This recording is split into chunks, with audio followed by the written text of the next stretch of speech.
The chamber's lights dimmed again, and every translator core hummed in quiet protest. Vrixen's species didn't believe in silence. It usually meant danger. Yet this was the kind of silence that felt heavier than noise, anticipation laced with dread. Ambassador Asha Carr stood calmly in the center of the room, hands clasped behind her back. The holographic platform before her glowed faint blue as new data arrays compiled. She didn't look at the council.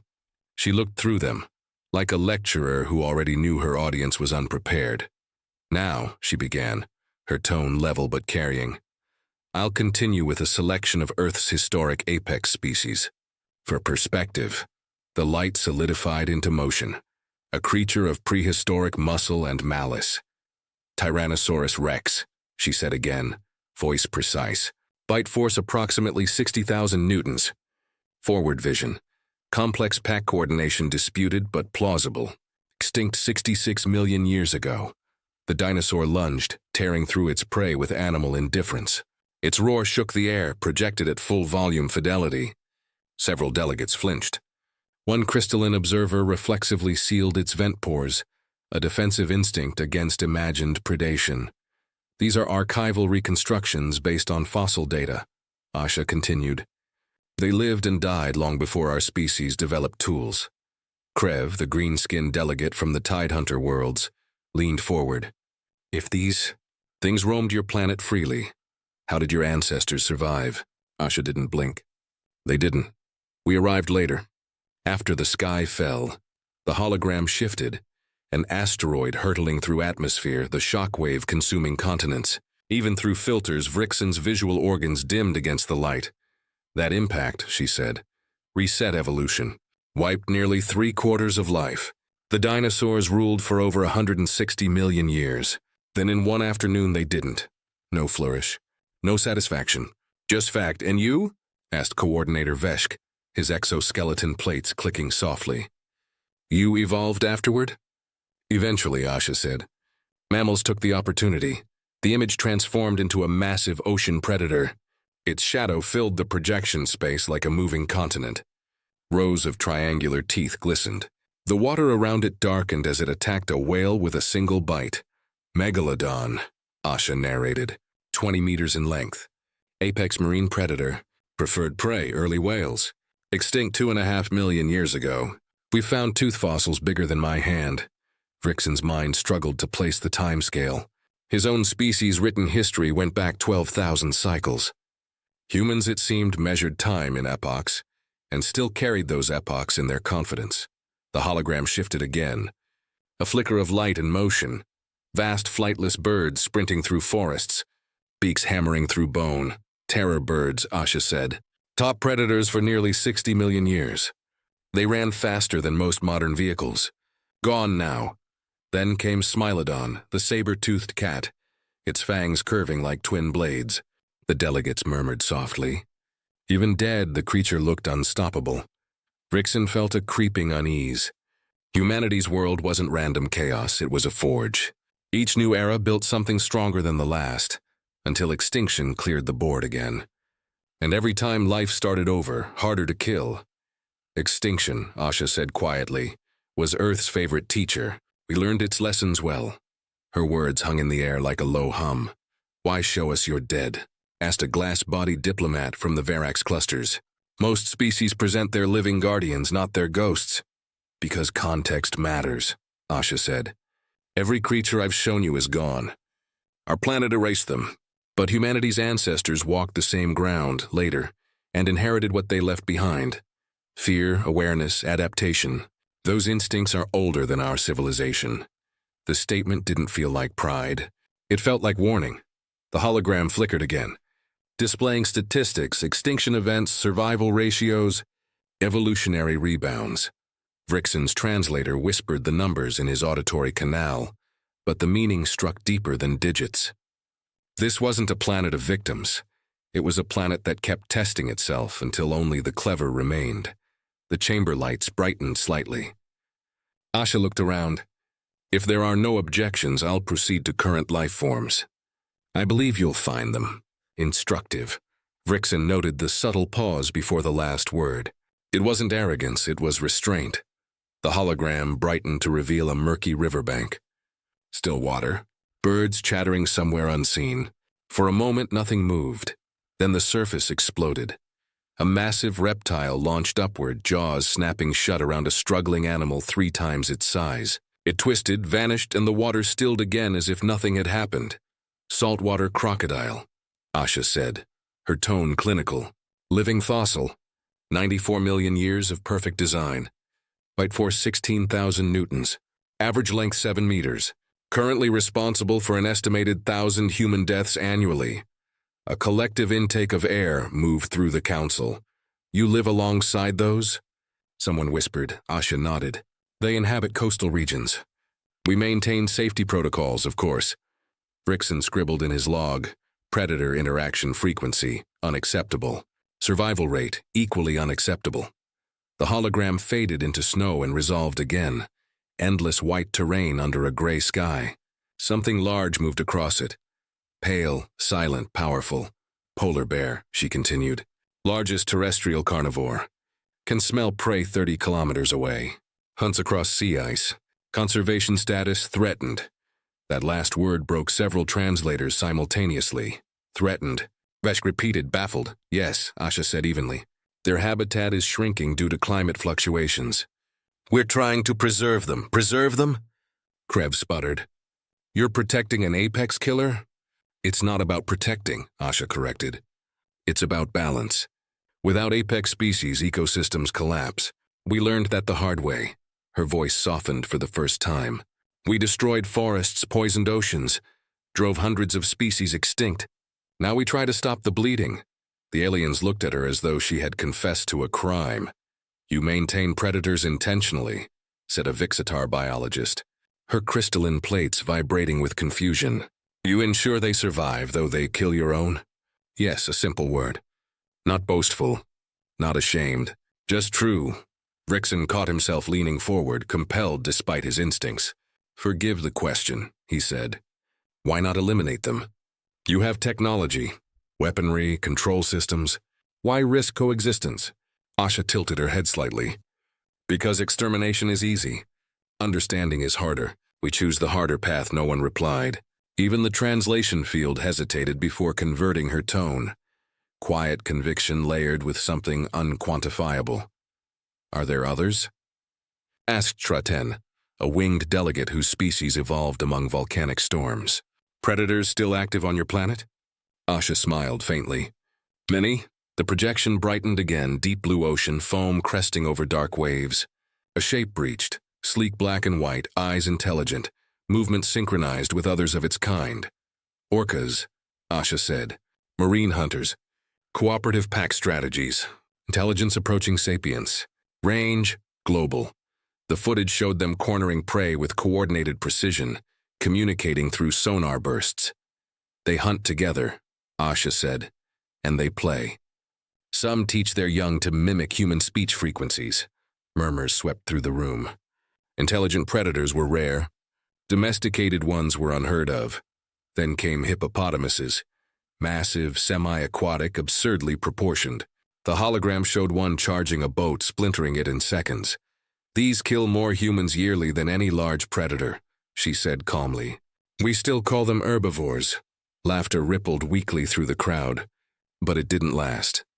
Rickson noticed the pattern forming in her data. Every apex species, terrifying, uncontrollable, ancient, coexisted with humans who studied, named, categorized, and then protected them. This wasn't dominance.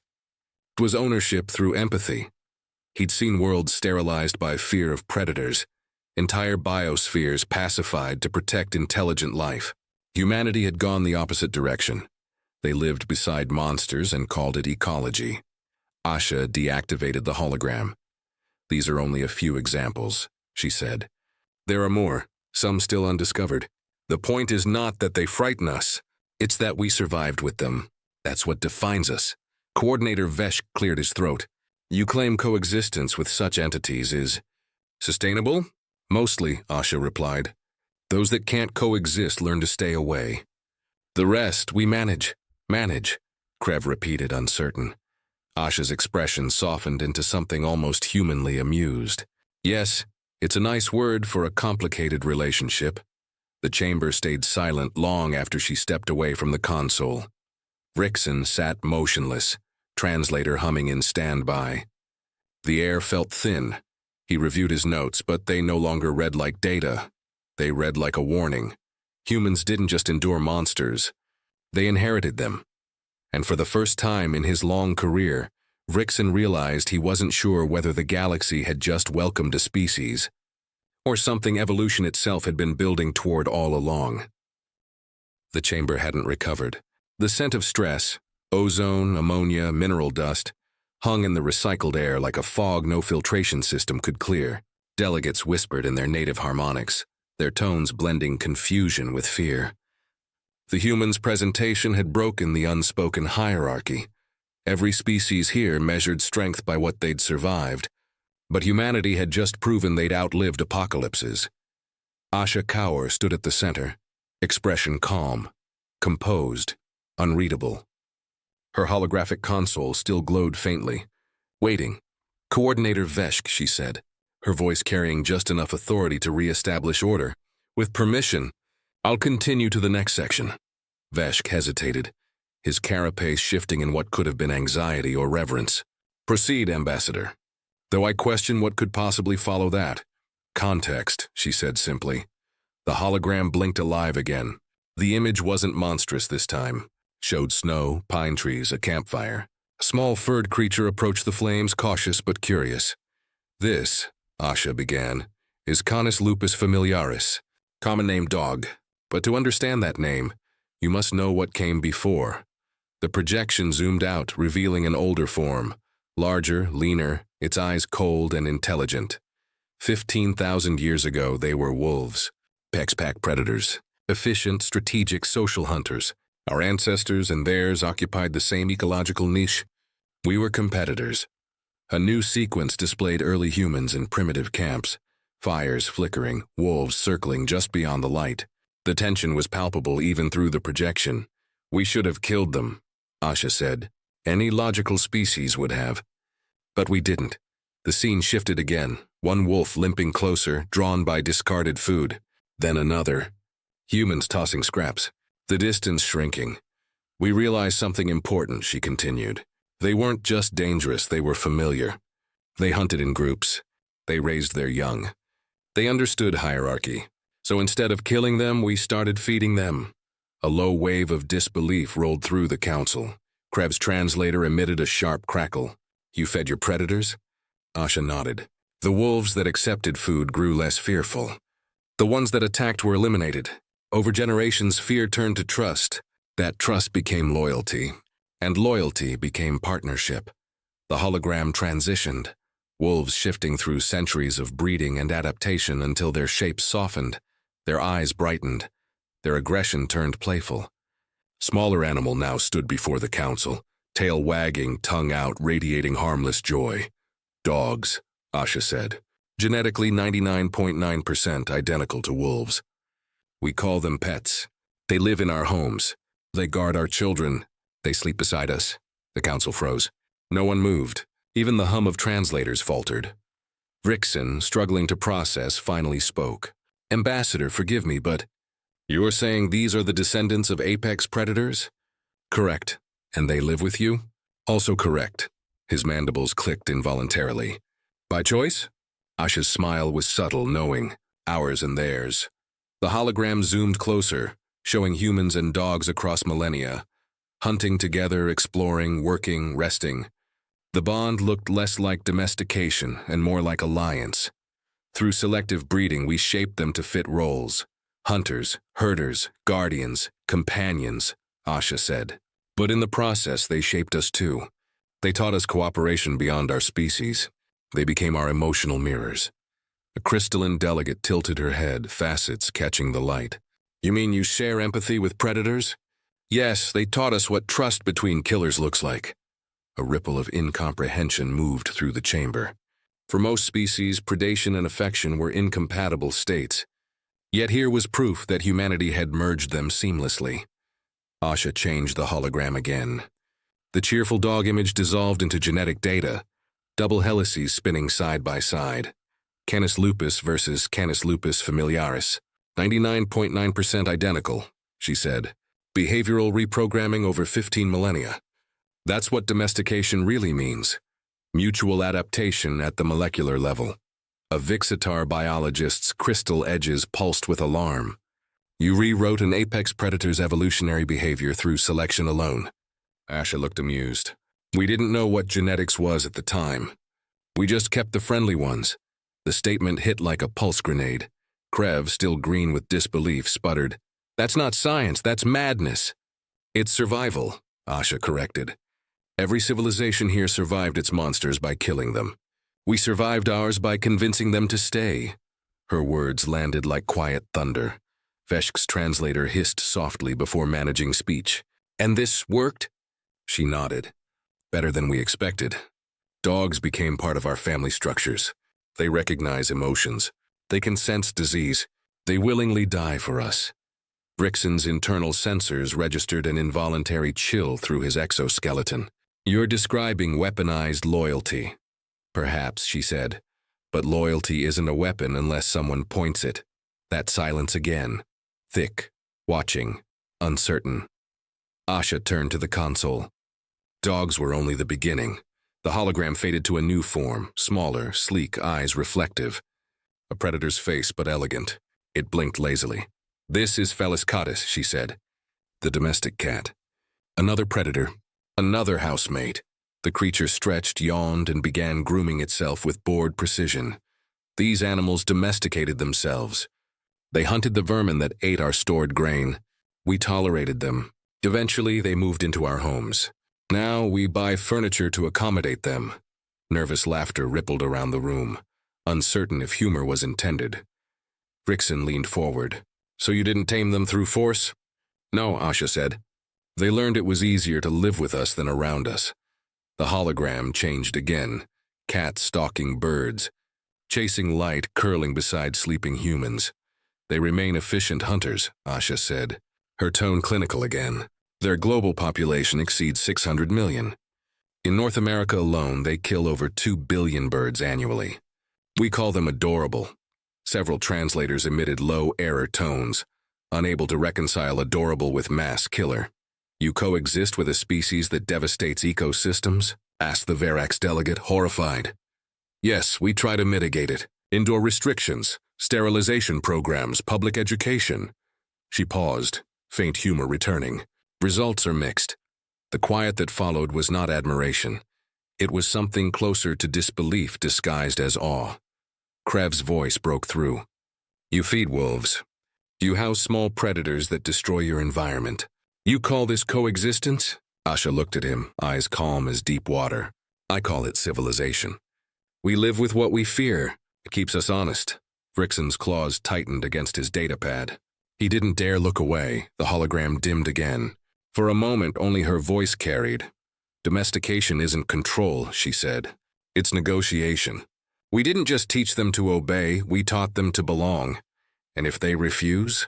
Veshk asked. Her expression barely changed. "Then we remind them who built the fire." Vrixen caught that line, recorded it verbatim in his notes. "It wasn't threat. It was history," she exhaled softly. "We're not special because we survived monsters. We're special because we kept them alive long enough to become family." No one in the chamber spoke. The quiet was reverent, uneasy, and deeply, deeply unsettled. Finally, Vrixen's voice cut through, quieter than usual. "Ambassador, in your judgment, why do they stay with you? Loyalty, dependence?" Asha met his gaze. "Because they know we understand them. Every predator recognizes another when it sees one." The hologram powered down. The chamber's lights brightened gradually, restoring sterile neutrality. But the mood had changed. Species that had evolved to dominate lesser creatures were suddenly questioning their own place in the food chain. Asha stepped back, hands clasped again. "If there are no further inquiries, I can proceed to the section on selective breeding and animal behavior modification." Veshk's translator stuttered. "Perhaps we should recess." No one objected. As delegates filed out in uneasy silence, Vrixen stayed behind, watching the hologram platform fade to black. For centuries, his people had viewed domestication as degradation, turning wild creatures into tools. But humanity had turned it into something else entirely, a strategy of assimilation disguised as affection. He closed his datapad and glanced toward the exit where Asha had gone. She hadn't shown them how humans conquered their predators. She'd shown them how they recruited them. For the first time in his long, data-bound career, Vrixen understood true existential dread, not of death, but of the possibility that kindness could be the sharpest weapon in the universe. The council reconvened in a smaller chamber designed for informal clarification. Vrixen doubted anything involving humans could ever be informal again. The walls shimmered faintly with the heat of overlapping translation fields. Every delegate had insisted on running their own. Nobody trusted collective translation after the last session. It seemed safer to let machines buffer the shock. Asha Kaur entered late, unhurried, carrying a small datapad and a drink that steamed faintly in the cold air. She smiled like someone walking into a quiet room, not one full of paranoid apex civilizations trying to recalibrate their threat models. "Thank you for agreeing to this private follow-up," she said, settling into the center chair. "I understand there were questions about domestication."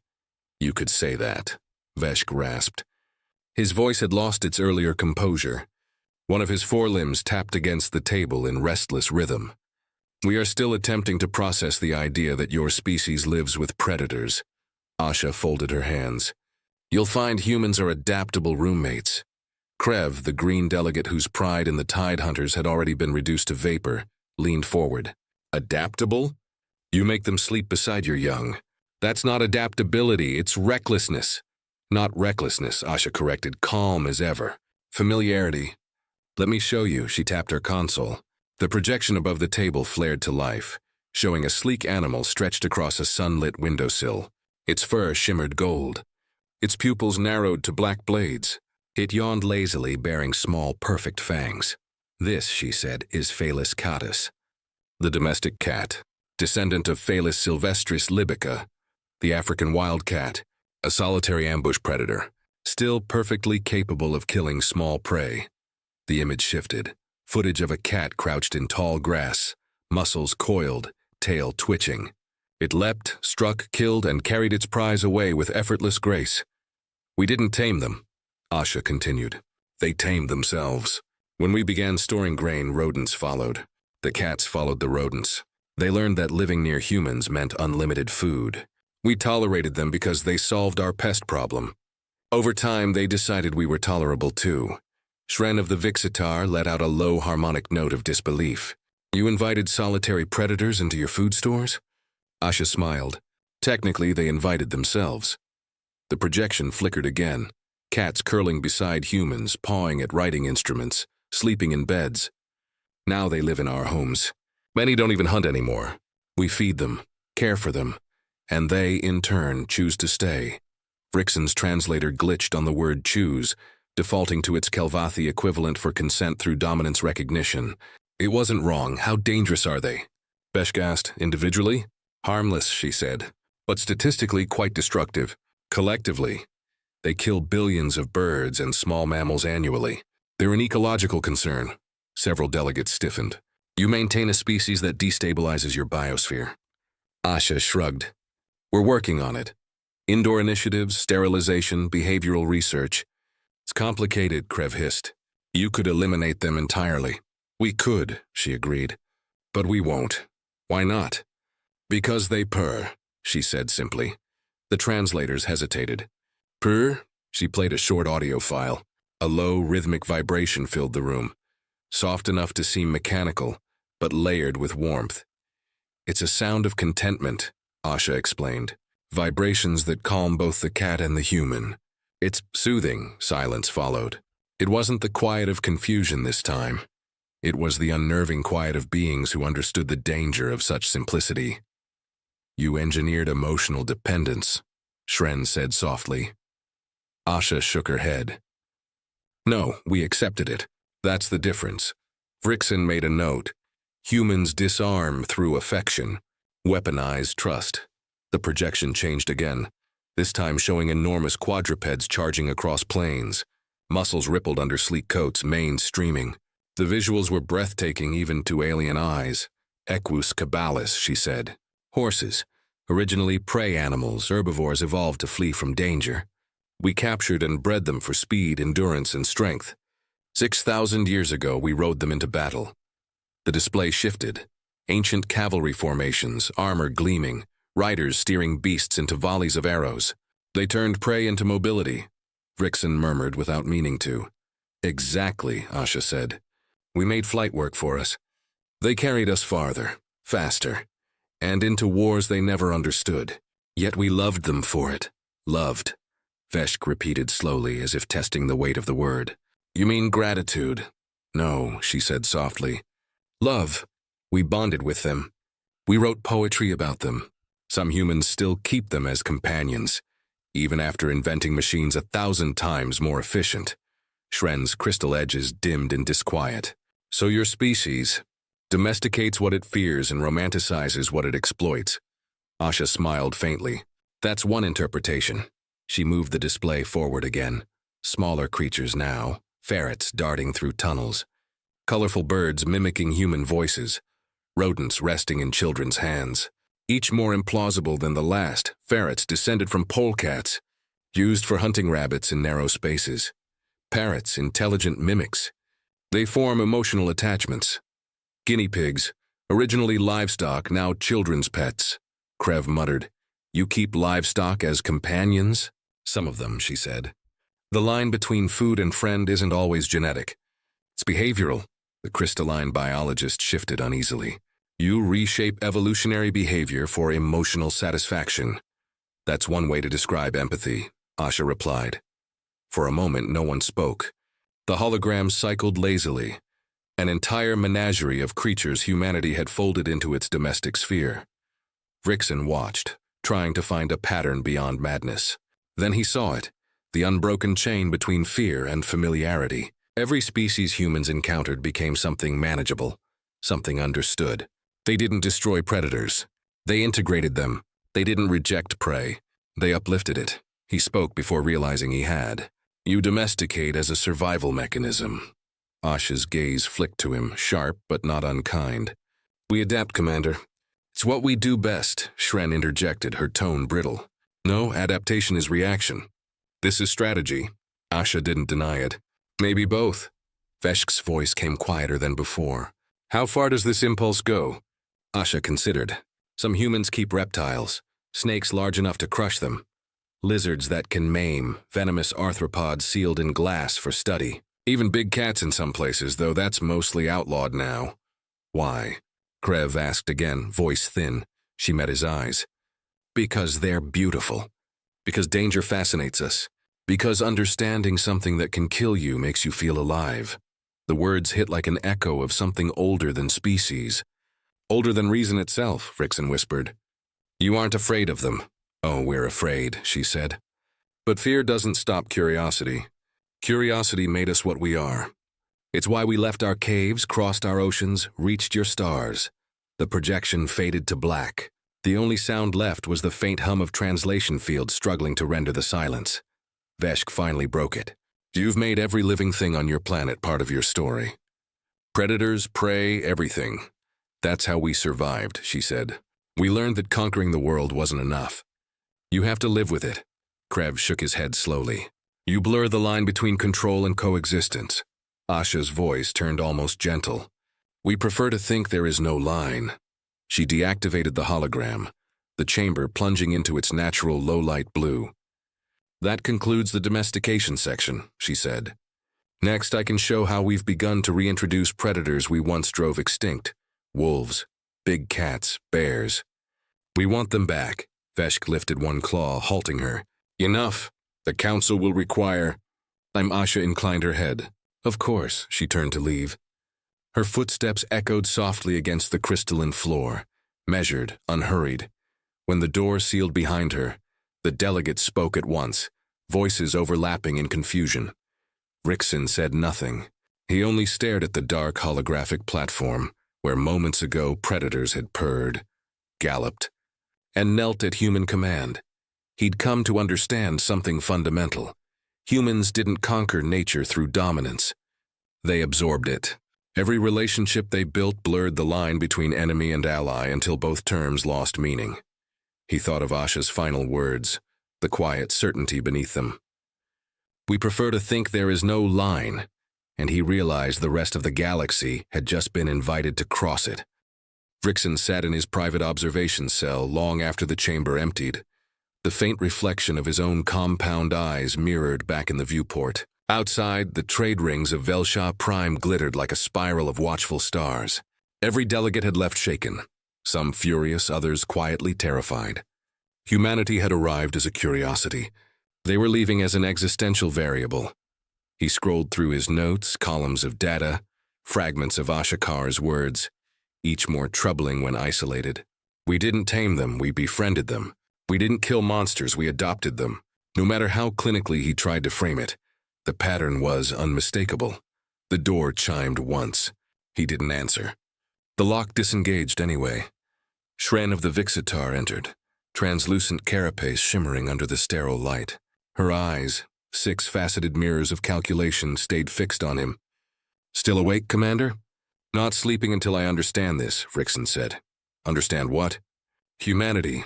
He gestured to the holographic console. They coexist with predators that could erase them. They manipulate species genetics without collapsing their ecosystems.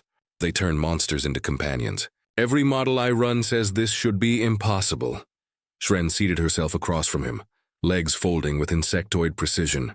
Maybe you're trying to model them like a normal species. They're biological, he snapped. They should follow biological logic, she tilted her head. You think logic has anything to do with how they survived that planet? He stared at her. What are you implying? Shren tapped a claw against the table. That maybe survival for humans isn't about logic. It's about intent. You've read the same records I have. Wars, extinctions, rebirths. They don't just adapt to danger. They refuse to be outlasted, Vrixen frowned. Refusal is not an evolutionary strategy. It is if you're human. The words hung between them, quiet and unsettling. He turned to his datapad, pulling up a cross-analysis of Earth's extinction events. The graphs spanned millennia. Collapse, rebound, collapse again. Each recovery faster, each extinction less final. They survived 5 mass extinctions before they even built machines, he said. Every other species would have been erased. Humans treat extinction like a temporary inconvenience. Shren leaned closer. You see the pattern then? Yes. His mandibles clicked once, sharp. Stage 1. Eliminate immediate threats. Stage 2, domesticate survivors. Stage 3, protect them. They don't climb to dominance and stop. They stabilize dominance by maintaining what could challenge them. It's paradoxical. That's not paradox, Shren said quietly. That's design, Vrixen looked up. You think it's deliberate? I think humans reached the apex of their food chain, realized they had no rivals left, and missed the competition. So they recreated it in safer forms. Dogs, horses, cats, predators behind glass. They can't stand a world without danger, so they build one they can control. Vrixen opened his mouth, then closed it. That explanation felt too human and disturbingly plausible. He activated another sequence. Holographic overlays of human cultural records. Cave paintings, poems, digital art, holofilms. Everywhere the same motif. Animals beside humans, not beneath them. Wolves running with hunters. Lions painted as symbols of courage. Snakes and eagles woven into myth. They don't separate themselves from predators, he murmured. They define themselves through them. Shren's gaze flicked toward the screen. And they don't stop there. They do it with each other, he frowned. Explain. Domestication is culture, she said. Look at their civilizations. Tribes into empires, empires into nations. They form social ecosystems the same way they manipulate natural ones. Constant conflict, constant integration. Every enemy eventually becomes an ally or an ally's descendant. He scrolled through human political timelines. Conquests, treaties, federations. The repetition was undeniable. You're saying they apply the same method to other species and to themselves? Shren nodded. Domestication isn't an accident. It's their universal template for survival. Vrixen leaned back, exoskeletal joints creaking. That would make them the most patient predators in the galaxy. Shren smiled faintly, the crystalline equivalent of irony. Maybe that's why they're so calm. A silence settled again. Outside, transport lights streaked past like falling stars. Vrixen rubbed a claw along the datapad's edge. "You've filed your report?" "I have. Recommended containment protocols until we evaluate long-term psychological stability." "You?" He hesitated. "Not yet. I'm still writing my conclusion. What's taking so long? I don't think the Council understands what we're dealing with." "Then tell me," Shren said, folding her lower arms. "What are we dealing with?" Vrixen looked back at the holographic records, dogs wagging tails beside soldiers, cats curled on bookshelves, humans smiling beside creatures that should have eaten them. "Something new," he said finally. "Every intelligent species we've encountered reached the stars by conquering its environment. The Kelvathi purged our predators. The Vixitar sterilized entire biospheres. Even the Greens made themselves chemically untouchable. And the humans? They befriended their monsters," Vrixen said. "They made survival a form of empathy." Shren stared at him, expression unreadable. "That's not empathy. That's control through affection." He met her gaze. "Yes, the most perfect kind." She exhaled a quiet tone of disapproval. "You sound almost admiring." "I am," he admitted. "Because it means they've weaponized kindness." Shren's voice went sharp. "That's poetic nonsense." "No," he said evenly. "It's math. The most efficient way to eliminate a threat is to remove its reason to attack. Make it dependent. Make it care. Humanity has turned that principle into an instinct." He switched to a comparative model, showing how domesticated canines integrated into human expansion. Food, hunting, warfare, companionship. Then a second projection. Colonial records from early Terran exploration. "They're doing it again," he said. "Diplomacy, trade, research collaborations. They approach other species the same way they approached wolves." "Are you suggesting that they're domesticating the galaxy?" "Yes." Shren froze, her crystalline ridges dimming to gray. "That's absurd, is it?" Vrixen asked. "Think. They arrive polite, cooperative, eager to learn our customs. They make themselves useful. Translation assistance, resource optimization, security consultation. They learn how we think. Then they adapt to it until we stop seeing them as outsiders. The next step is integration, familiarity, dependence, which leads to control," Shren finished quietly. "Exactly. But control without conquest. They've perfected the art of soft dominance." Shren stood abruptly. "You should be careful how you phrase that in your report. The Council will not appreciate paranoia." "It's not paranoia if it's data," Vrixen said. She turned toward the door. "Then put it in writing. I want to see what conclusion you draw when logic runs out." The door sealed behind her, leaving him alone with the fading echo of her steps. He sat motionless for a long time before beginning the final section of his report. Words appeared on the screen, clinical, precise, but edged with unease. Preliminary findings. Human civilization demonstrates a distinct evolutionary pattern inconsistent with known apex predator trajectories. Behavior indicates long-term strategic assimilation of competing species through cultural, emotional, and genetic modification. This process extends beyond biology into social and interspecies relations. He paused, thinking of Asha's calm smile. "The way she said we taught them to belong." He continued typing. "Domestication is not a byproduct of survival. It is humanity's chosen method of control. They neutralize threats through inclusion. They erase conflict by redefining it as companionship. Their empathy is both genuine and tactical." He stopped, claws hovering above the console. One more sentence formed unbidden in his mind, a thought too clear to ignore. If humanity treats monsters as friends, then what do they make of us? He stared at the blinking cursor. The question didn't need an answer. The truth was already unfolding in real time. Trade pacts, joint ventures, cultural exchanges. The Confederation believed it was mentoring a young species. Vrixen saw the reality. The galaxy was already being domesticated. He saved the report but left the final field blank. Recommendation. That would come later, when he decided whether warning the Council was wiser than letting them learn the hard way. As the station lights dimmed into rest cycle, Vrixen leaned back and looked toward the stars. Points of light scattered across the void. Somewhere among them was Earth spinning quietly, its oceans reflecting the same light as his eyes, a world that had survived 5 extinctions, not by strength, but by making survival contagious. He wondered how long before the rest of the galaxy started wagging its tail. The notification light on Vrixen's console blinked 3 times, the signal for a council directive. He'd been expecting it. After his report circulated through the upper echelons of the Confederation's security division, someone was bound to ask questions. The humans had left Velshaw Prime 3 days ago, their delegation calm and smiling, unaware, or pretending to be unaware, of the political tremors in their wake. Vrixen opened the file.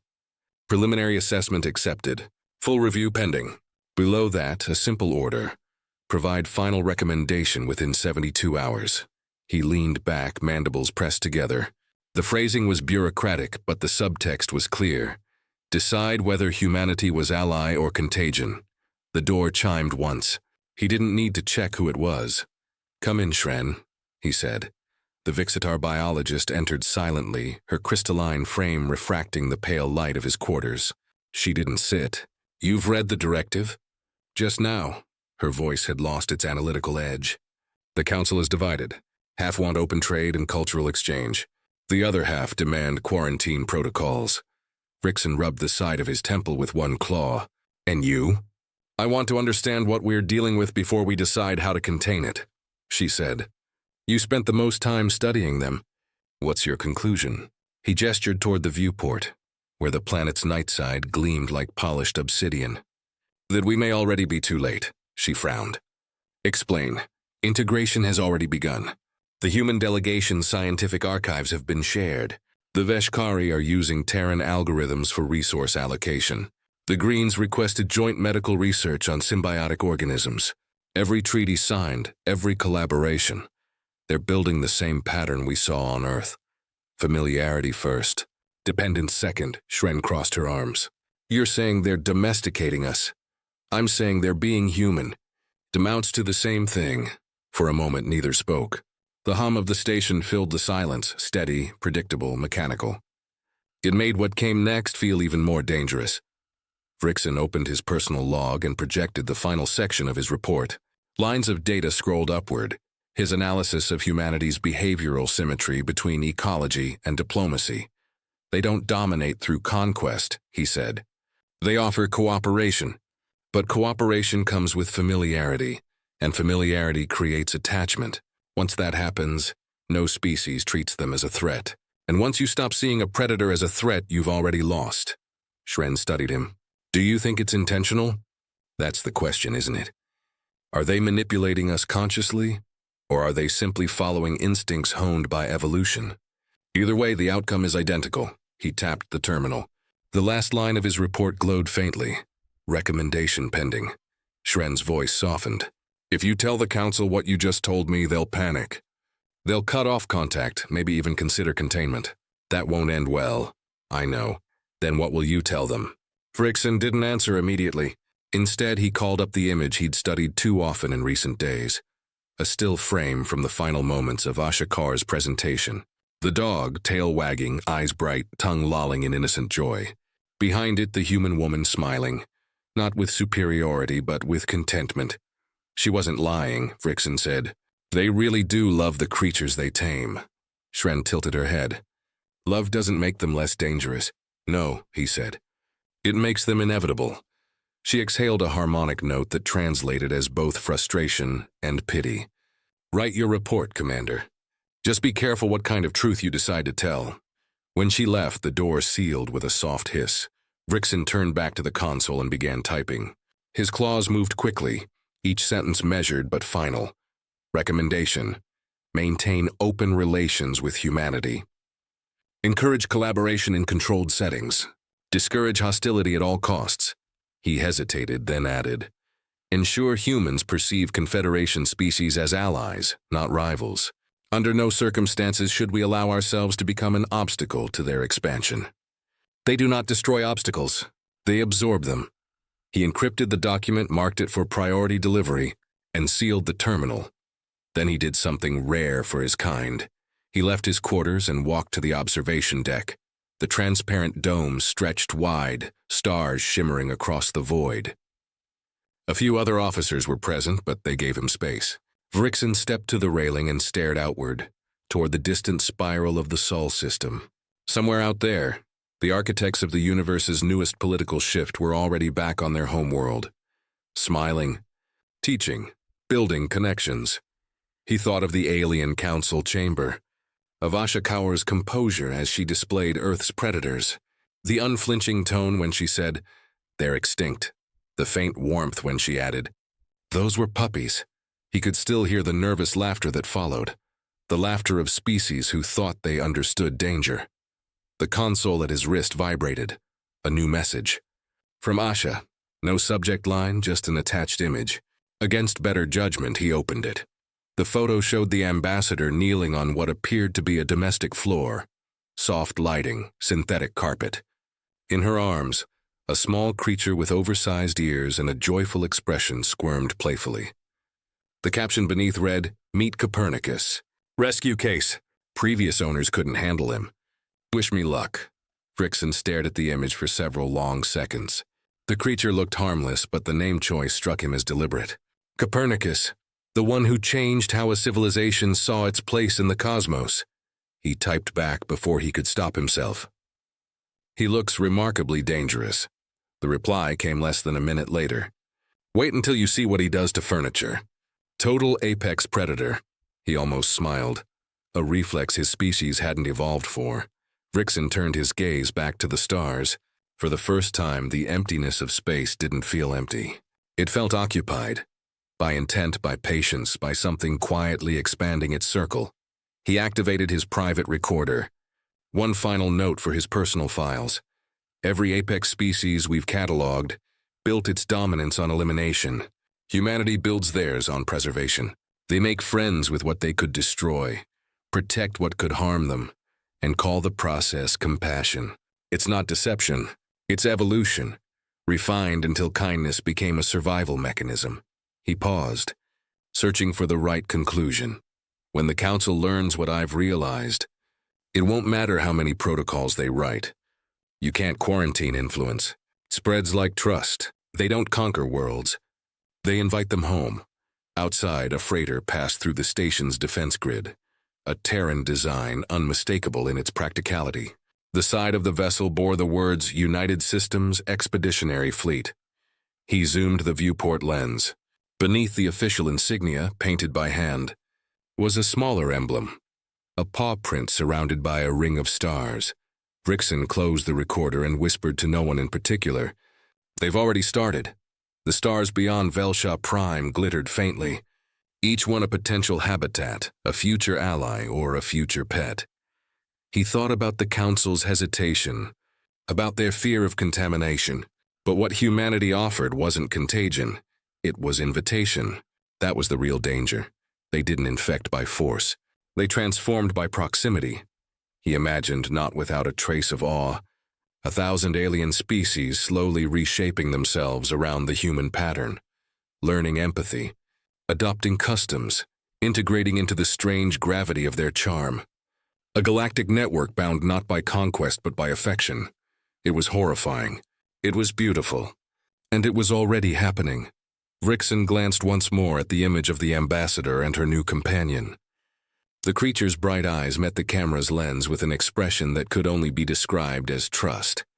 He murmured softly, "We survived our monsters by killing them. They survived theirs by teaching them to love." The console chimed. The Council's acknowledgement of his final report. Integration approved. Contact expanded.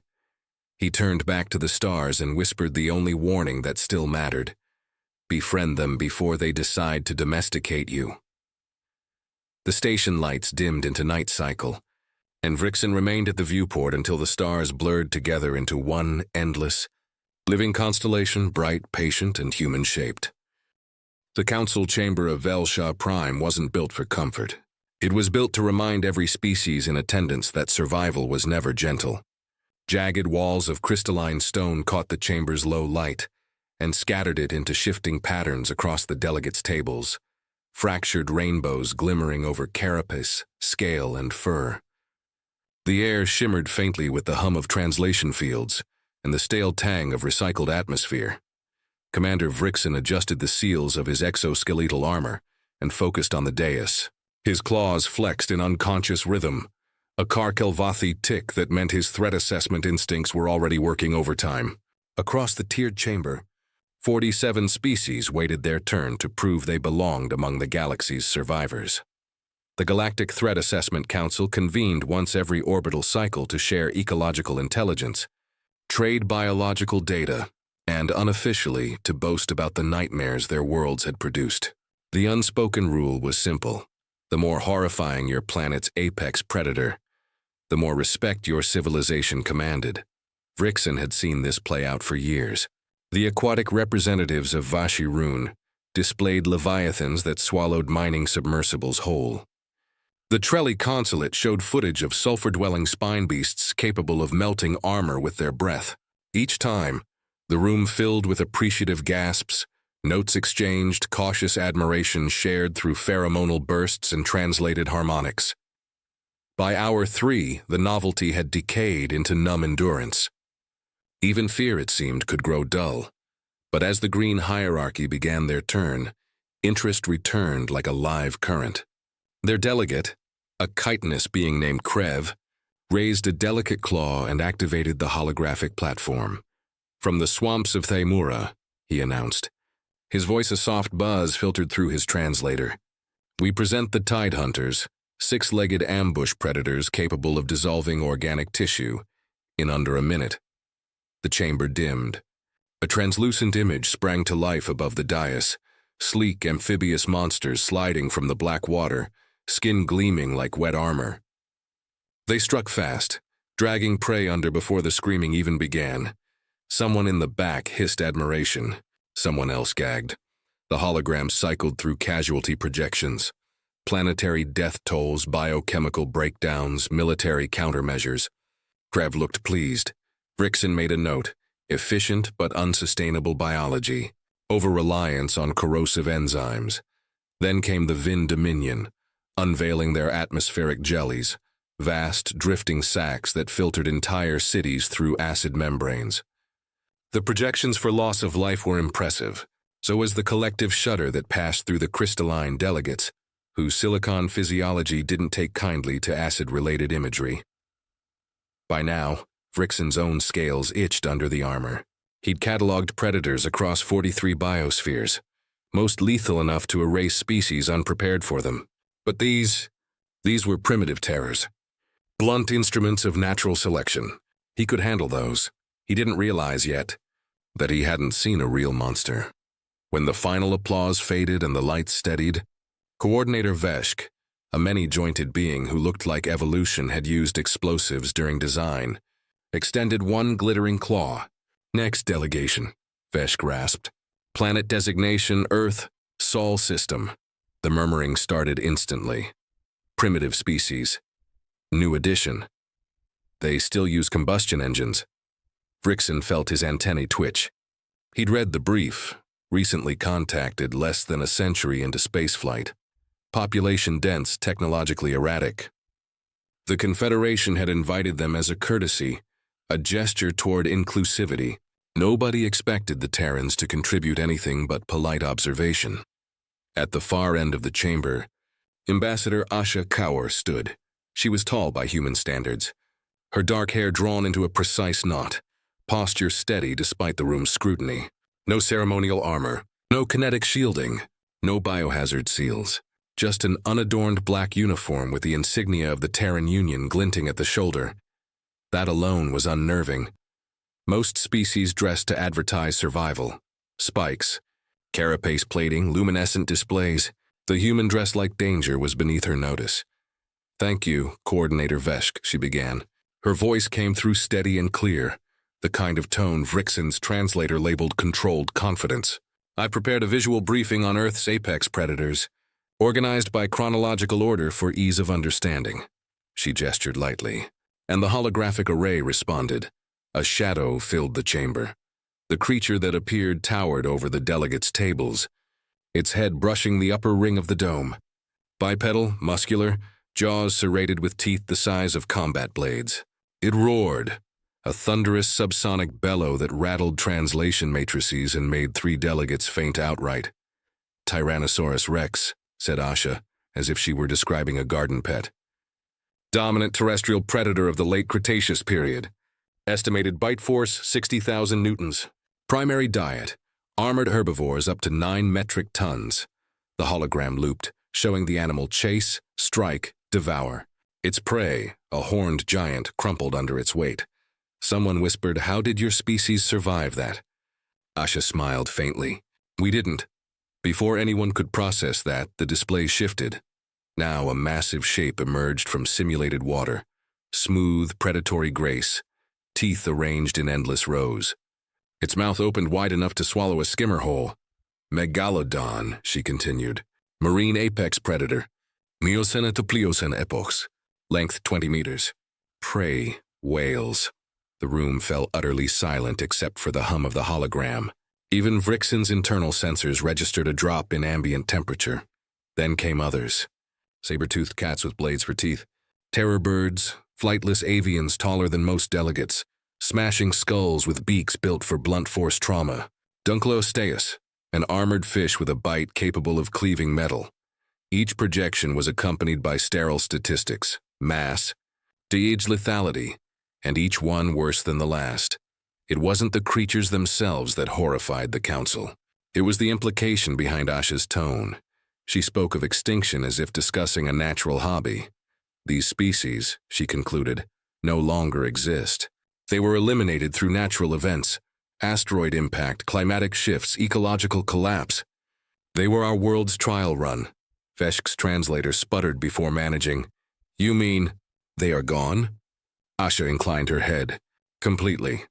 A dozen translators glitched simultaneously, searching for a logical framework in which a species' entire predator chain could vanish while prey survived. How did you survive? Asked a crystalline delegate from the Vixitar collective. We adapted, she said simply. We were small then, clever. We hid, ran, learned. Eventually, we didn't need to. The words settled like ash over the chamber. Vrixen watched the faces around him. Slitted eyes, compound eyes, photonic orbs, all reflecting the same dawning realization. If these were the monsters humanity left behind, what lived there now? The human turned back to the console. Her fingers moved with deliberate calm. For comparative reference, she said, I'll include a selection of currently living species. The lights dimmed again. Something long and low glided through murky water. It erupted upward, jaws clamping onto a startled ungulate, dragging it under in an explosion of spray. Crocodilus porosus, she said. Saltwater crocodile. Survived for 94 million years with minimal evolutionary change. Bite force 16,000 newtons. Peak length 7 meters. Active species, very much alive. No one breathed. The hologram reset, showing the creature's ambush again in slow motion. This one kills roughly 1,000 humans per year, she added conversationally. A soft chime signaled. The end of the slide. Vrixen realized his claws were digging into the table's alloy surface. He'd spent 2 decades classifying existential threats. He had never encountered a species that discussed its own mortality statistics, like a casual footnote. The human deactivated the hologram. That concludes the preliminary portion. Shall I continue with current Apex examples or pause for questions? Nobody spoke. Krev, still pale from the earlier Tidehunter demonstration, finally managed. Your presentation was meant to demonstrate threats your species overcame. Asha regarded him kindly, almost pitying. No, she said. To demonstrate the kind of planet that built us. Her gaze swept the chamber once, meeting every set of alien eyes in turn. If you wish, she added. The next segment covers species that still consider us prey. The translator recorded a brief, universal hesitation, a collective survival instinct whispering, do not ask, Vrixen. Professional curiosity warring with dread, leaned forward anyway. Proceed, he said. And as the lights dimmed once more, he wondered what could possibly follow the dead.